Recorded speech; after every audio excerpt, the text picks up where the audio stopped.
Welcome to this special Black History Month edition of Las Películas Sábados Gigantes at the Cinemarijuana Theatre. Woo! All right. Although it's really not Sábados at all. No, it's not, but it usually is. But this is a special edition. Yeah. Yeah. So, special edition in celebration of Black History Month. We're checking out some films by black filmmakers or starring black folk that we felt we should see. Or that have interesting to see or talk about. Right, that we either hadn't seen or wanted to see or have seen and enjoyed, and that has some sort of cultural, historical significance, especially in the cinematic world. Yes. So some seminal works. Right. So we are here tonight to talk about Watermelon Man from 1970, directed by Melvin Van Peebles. So let's, before we get into it, let's introduce ourselves. Clockwise, starting with me, I'm Ed. I'm John. And I'm Raul.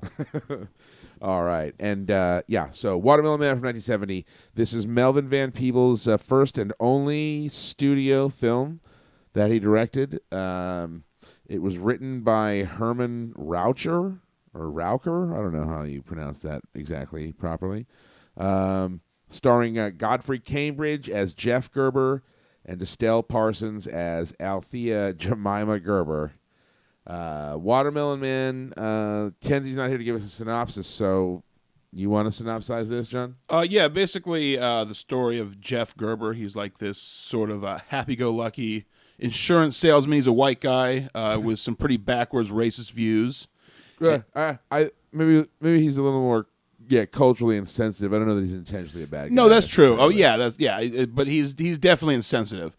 And one day he wakes up and he's turned into a black man, and he finds out that there's a lot of negatives that he did not take into consideration, and he has to deal with this new life for him and a new way the world sees him. Correctamundo.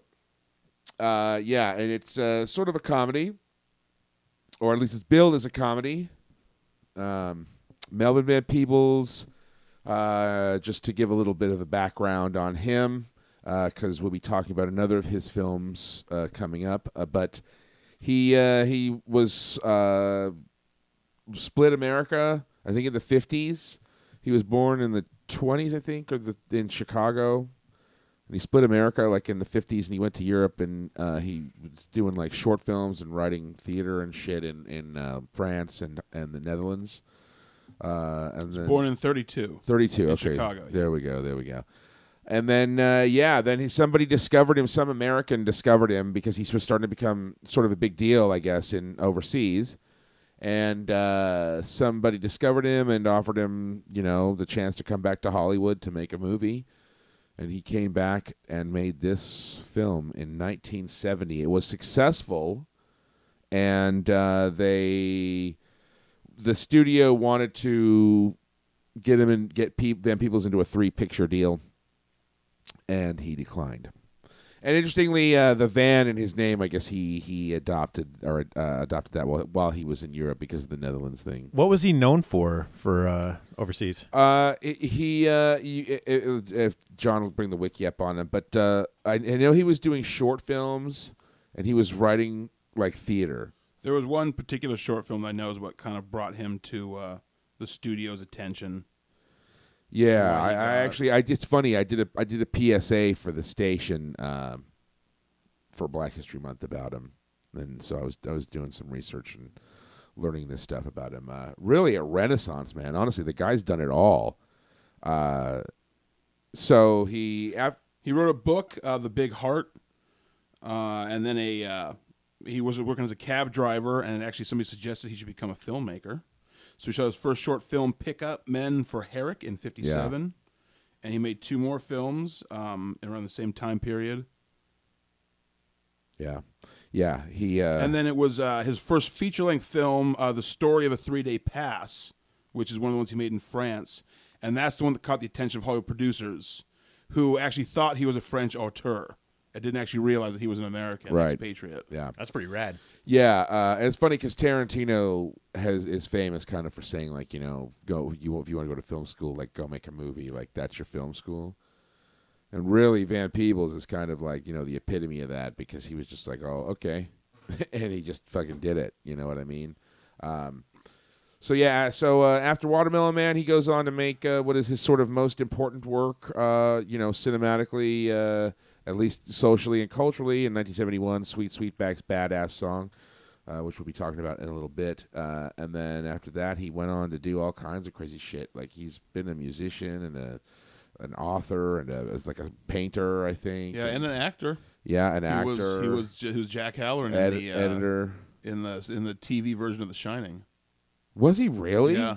Get the fuck out. I couldn't Stephen believe King it. one? That shitty Stephen King The shitty one? Stephen King one. Yeah, he was Mr. Fucking Halloran. A. How'd that happen? Man, wow. He must have owed somebody a favor or something. Dude, yeah, because that thing's a piece of shit. Have you seen it? No. Dude. So bad. Dude. I mean, okay, Stephen King, I get it. You thought that your ghost story was cute, you know what I mean? And you want to deny the great, great work that Stephen King rather Stanley Kubrick turned it into. That's fine. We'll have to do like a Shining versus Shining episode. Oh man, that would be a tight. fun experiment to sit down and do it with the both back to back. Yeah. Anyway, this is not what we're here to talk about. So, anyways, yeah, Melvin Van Peebles like really kicked in the fucking doors of cinema. Really made a huge fucking statement with really the 1-2 punch of this film, kind of, and then Sweetback. Yeah, Sweetback at the time when it was the most popular and profitable independent film of all time. Yeah, but let's talk about Watermelon Man. All right, Yes, shall we just do 3 minutes, 3 words, and then get into some finer points about Sure. it? Yeah. All right, you want to start it? Yeah, I'll start off. All right, you go ahead, John. Take it away. All right, well, this movie was definitely different. I was not expecting this at all. I'd never heard or seen anything about this film. I only knew it from the title and that it was a Melvin Van Peebles movie. And it's a lot of fun. It's funny. It's deep. It really tells an interesting story. It's an interpretation of the Metamorphosis by Kafka, where instead of metamorphosizing into a giant bug, he metamorphosized into a black man. Wasn't there a book already like that, I think? Well, it is a book. Yeah, it's a book originally, and so it inspired that. It also really, and I thought of this the next day, it really reminded me of District 9. Or that is to say that District 9 would remind me of this since this came out afterwards, because the way he changes not just in appearance to a black man, but eventually when he really joins the culture and accepts his fate, is sort of very similar to who was it, Wickus or whatever in District 9 for the character's name. I forget too. Yeah. When he became the alien. I liked it's an interesting choice they do where it's almost like an X-Files or Twilight Zone where there's enough reasons why he might have turned to explain what has changed to kind of keep you guessing, because the whole thing with him tanning so much, and then it's revealed that he uses soy sauce as a tanning rub, That's so funny. as if maybe that could have been some kind of a combination. Because then when he goes to the diner he goes to, and he found that the health drink had like soy sauce in it. I see, but I didn't really think that we at any point were legitimately supposed to like actually be thinking that maybe there was a cause I for don't this. mean it like that, but I mean to kind of keep the story going. Like the idea is like, because you would think of stuff like that if it happened to you.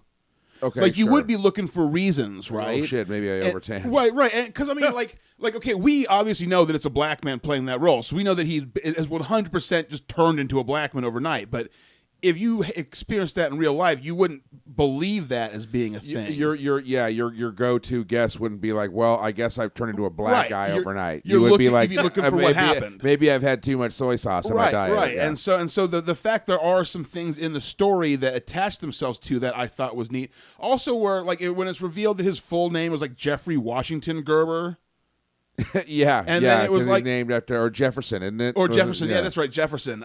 Jefferson Washington Gerber. And then the thing with his wife's middle name possibly or not being Jemima. Yeah. And then her saying that her mom always thought that he was like dark, as if maybe like there could be some kind of a recessive gene that just turned on or something overnight. Right. Yeah, which is of course ridiculous, but it does it helps to keep his character's storyline going. Yeah. I'm really surprised too that I don't know if that he went on to do anything else after this. At least not that I've seen, because he was really funny and talented. I thought he was great. Yeah, and it was really neat. And I'd be shocked. You think he could do a lot of comedic work? Oh, so it's really funny. And Yeah, it's a really good movie. It's definite. If you haven't seen it, you got to see it. My 3 words, I think, would be it's going to be that white ass. Because for me, the most disturbing scene in the whole movie is when you see his ass when he's white at the beginning. Yeah. It's just really weird looking. Yeah, no kidding. That's the one visual image that I have burned into my retinas. Well, okay, so Godfrey Cambridge has 35 actor credits. He was in. There's a Scott Joplin movie. I need to see that. Haven't seen any of these. The Biscuit Eater, Comeback Charleston Blue, Beware the Blob. Get out, Wow. dude. We need to see that. That's cool. He was in an episode of Night Gallery. Cotton Comes to Harlem. He was in an episode of Love American Style. The Red Skeleton Hour. Okay, well, it sounds like he did get some work then, just nothing that I've Yeah, he actually was seen. working, but nothing. He was in an episode of The Monkees, one episode, Mexican parking lot attendant. Mexican part was he the attendant or the parking lot Mexican? He was the.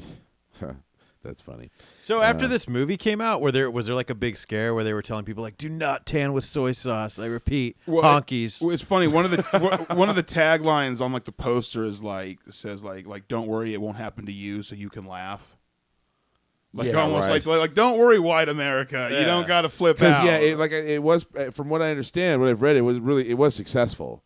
Like people went to this movie and laughed at it. I guess. Well, it's almost like I don't know. I remember the Chappelle show when one of the reasons he stopped doing it was according to what he said, is that people who were laughing at it for the wrong reason, and I can see people, I can see racist people enjoying this movie on some level, because if you completely miss the message, I guess you would just laugh at the jokes and you wouldn't see the depth to it.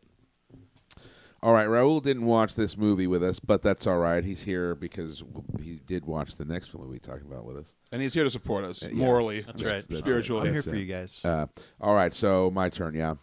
All right, so Watermelon Man. Yeah, I thought this was surprisingly progressive.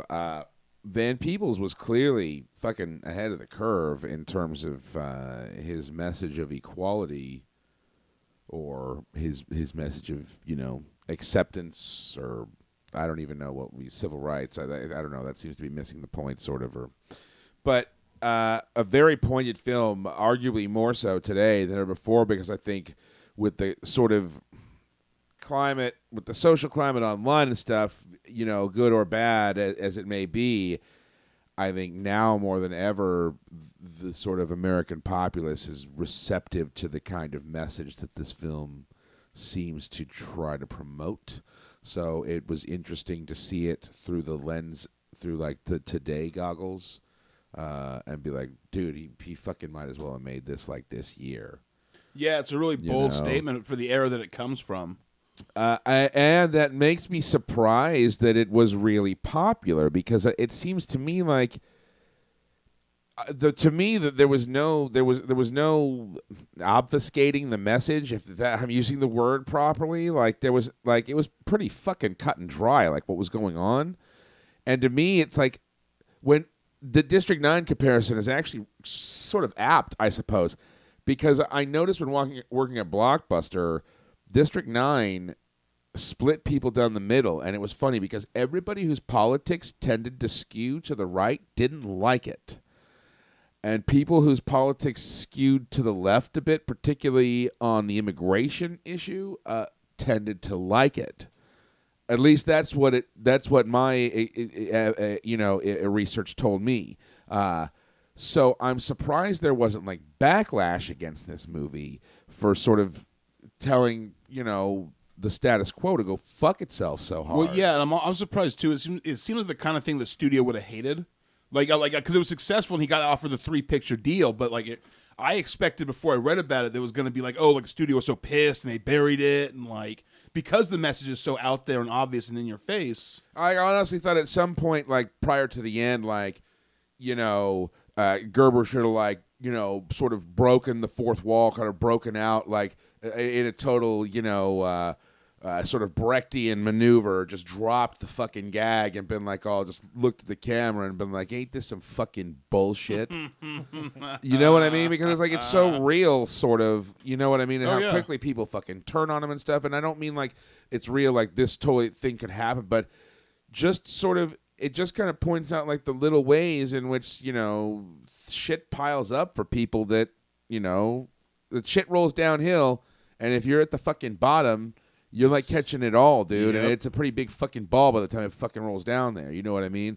And the movie isn't really afraid to fucking point that out. Also, I would like to say before I wrap up my little thing that I am really surprised. I thought Estelle Parsons was going to be fucking hipper than that. I thought she was going to. I thought she was going to instantly come around. We should actually discuss that. You should finish up because I wanted to talk about that too. You're right. Okay. So my 3 words for Watermelon Man is. Relevant as fuck. That shit was relevant as fuck. Yeah, relevant AF, fam. That's my fucking. That's my fucking. My 3 words. Okay, all right. Well, so we've still got some time on this special edition of the podcast. So, what do you want to talk right now about the?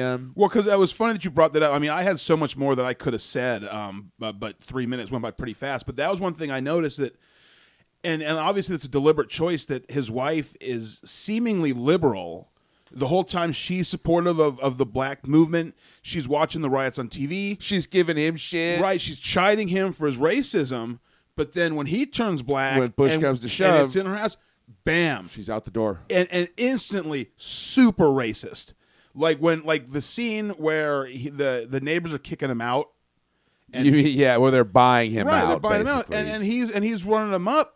You know, the numbers higher up because fuck those guys, dude. That's the best way to go. And then when she comes out and she accuses him of taking advantage of them because like he's a black man. And it's like, what, are you fucking kidding me? Are you, where the hell is this coming from? Yeah, see, and maybe that's demonstrative of sort of maybe me being naive, just sort of expecting that a liberal seeming woman would naturally be hipper to like with his plight and like what's going on and sort of more supportive, but in the end she's like fuck this and I bounces think just like that the Gabor sister looking secretary who's like the reverse racist who's fetishizing right him, exactly which is so funny because like never before these recent times would I have ever even thought of that as a thing, but back then but Van Peebles is on it and it's like he calls it. He's like, you're a great lady. You're a fucking straight up bigot, you know? Yeah, and I think it's a similar thing with the wife that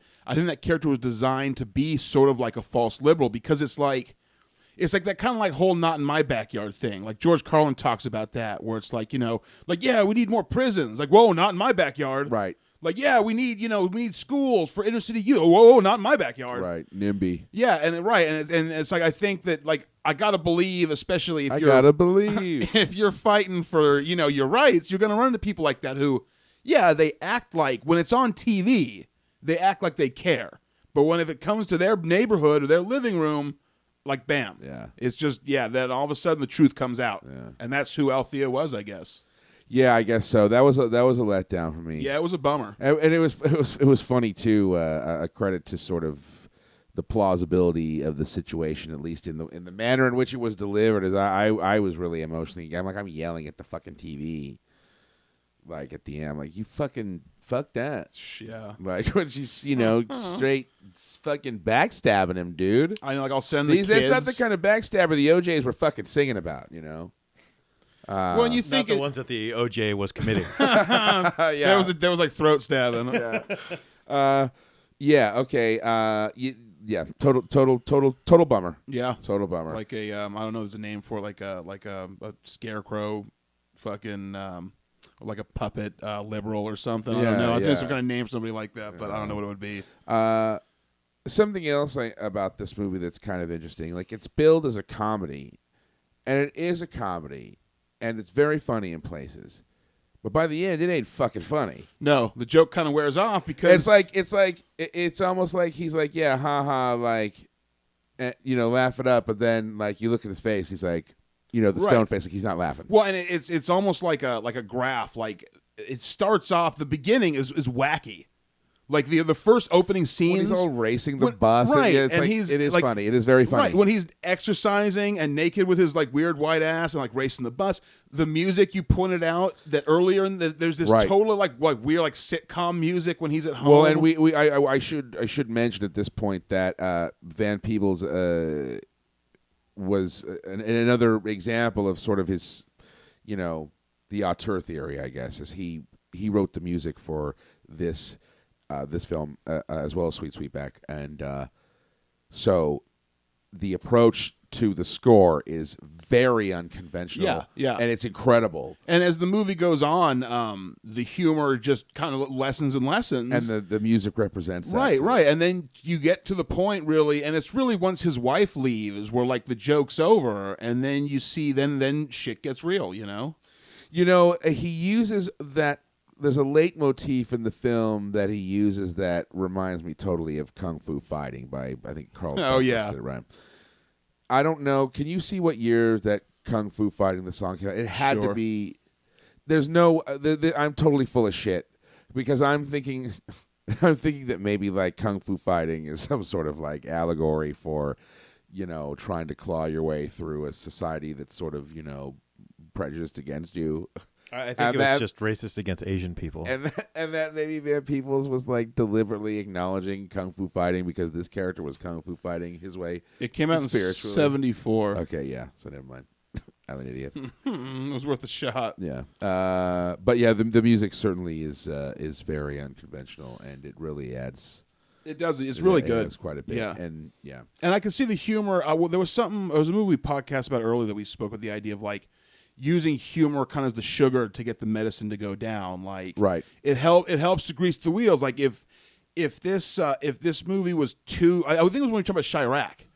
Right. I mean, maybe it wasn't the podcast. We were talking about Chirac that like the humor. It's like you do that because you want people to be entertained. Right. They went to a movie. You want them to be entertained, and you want them to stay in their seats while you get your message across. Right. So it's a delicate balance. Right. So you want to have some jokes, and you want people to enjoy themselves, but at the same time, while you want to get this message into their heads. And I think of the movie like because the ending, the last shot, it's so effective.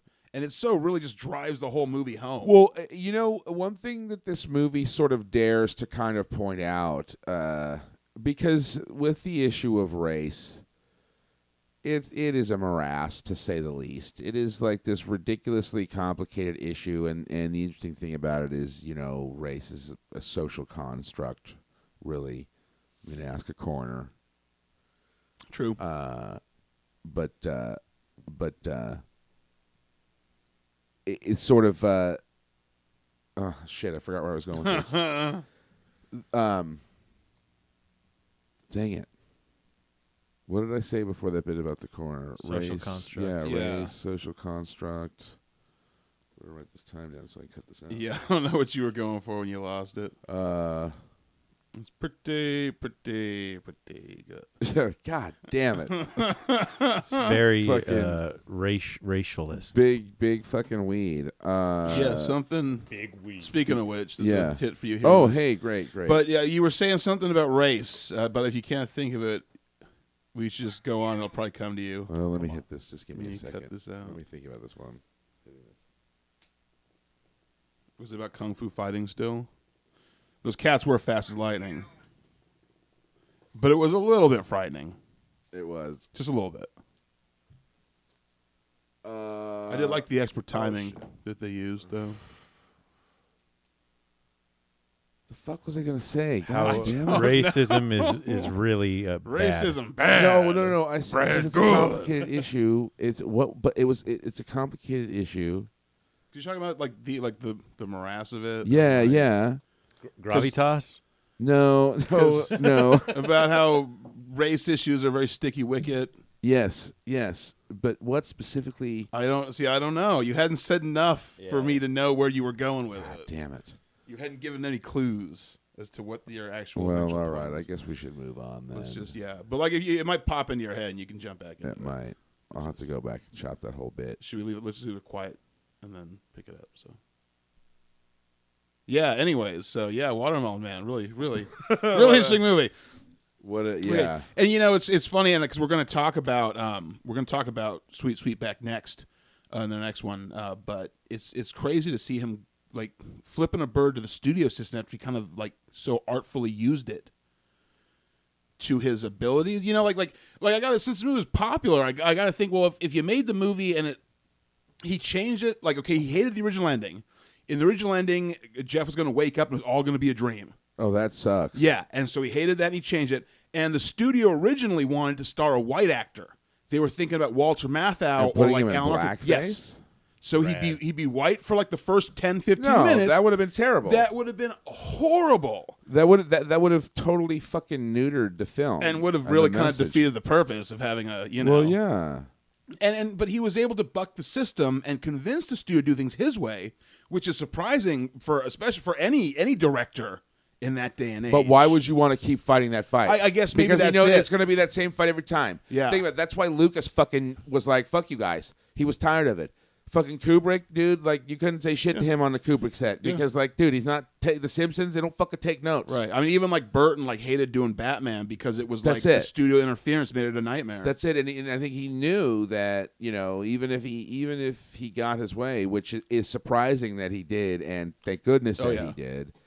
But I think for sure he knew what he was in for, and if he's under fucking contract, then this whole they can bury him. That's it. They can hold him back. They can exactly. If you don't make those 3 movies, you're still under contract. And oh, geez, we don't have a studio for you right now. Right. We don't got a lot. We'll see. Maybe next month. And he had a story that he wanted to tell, and I think if he was aware that he wanted to make Sweetback at the time, he knew he had to know there's no fucking chance that he's making that movie with the studio being like, cool, right? Yeah, do it. Not happening. So that I'm sure that could have very well played a part in his decision. Well, and that's knowing if he knew where he was going, he's like, yeah, I don't think so. You don't see it. It's great to see somebody not sell out because that doesn't happen very often. Yeah. To have somebody who really to have a big studio, like in theory, back up the Brinks truck and be like, no,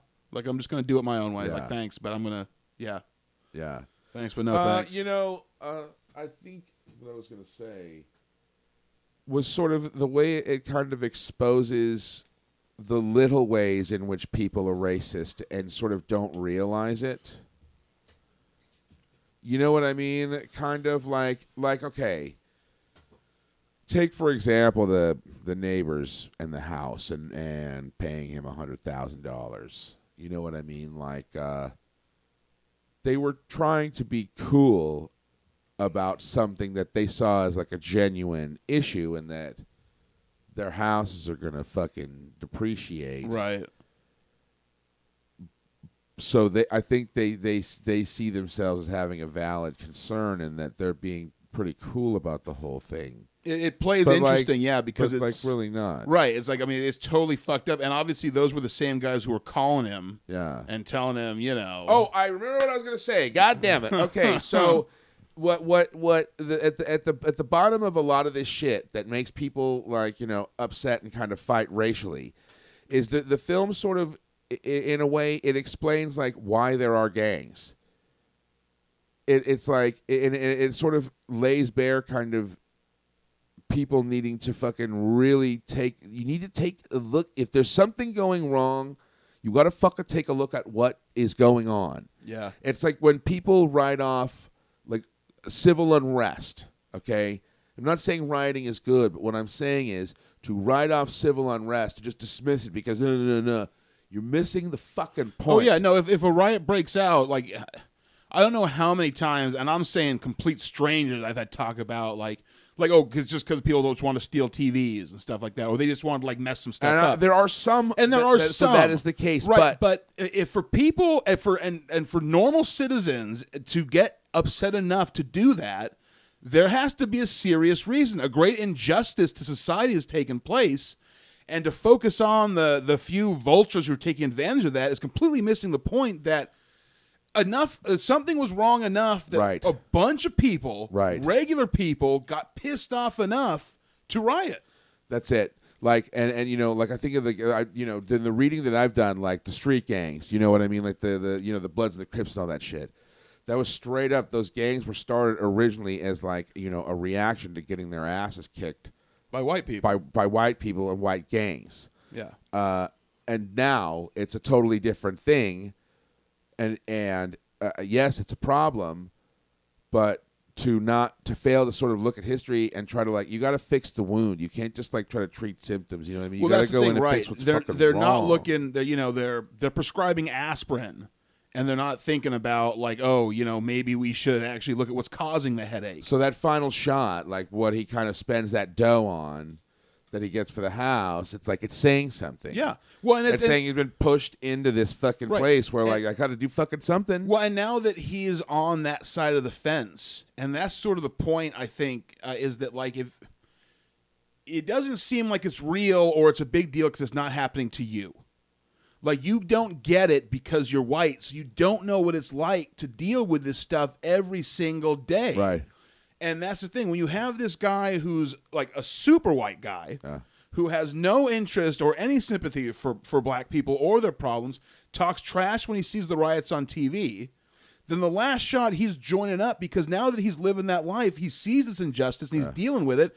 And anybody who was in that situation would be just as fed up as everybody else is, and you would riot. Yeah. And you would do that. Because once you're dealing with it, all of a sudden it is a big deal. Yeah. I got to say, this was a pretty good fucking movie, and honestly, I'm surprised. Once again, like the Emperor Jones, I'm surprised that I think this movie should have more fans. I think it should. Yeah. This is the kind of, I don't know, it's almost like 12 Angry Men. Like, well, no, it's something that I think people should see. Like, I mean, how many times... be able to times... put it, and then write a report about it. Be able to put it in context. Like, I mean, how many times do you have, like, Sidney Poitier movies and stuff shown on TCM? But, like, what about Watermelon Man? Yeah, let's see it. Yeah, I don't... especially because it works for both. Because it's an entertaining, funny movie, but it also tells a really serious, truthful message in a very artful way. Could it be considered too edgy for TV? I would definitely for TV. Well, I mean, there's a lot of slurs. I mean, yeah. And obviously in this day and age, a lot of people have a hard time with the language, but then there's no reason why it couldn't have a following on DVD and and Blu-ray. This should be something that should be a movie that should be remembered and celebrated. Yeah, Van Peebles, fucking A, man. Yeah. It was pretty rad. All right, well, that's going to do it for this special Black History Month edition of Las Películas Sábados Gigantes at the Cinemarijuana Theatre. We've got more of these coming up, so keep listening. Yeah, keep checking them out all February long and beyond. And if you like what you hear, check some of these movies out if you haven't seen them. Yeah, if you haven't, do yourself a favor and look them up. All right. Yeah, so thank you for listening. Oh, wait. Yeah, so for the Cinemarijuana Theatre, I'm Ed. I'm John. I'm Raul. All right, yeah, we'll see you next time. Thank you. Bye.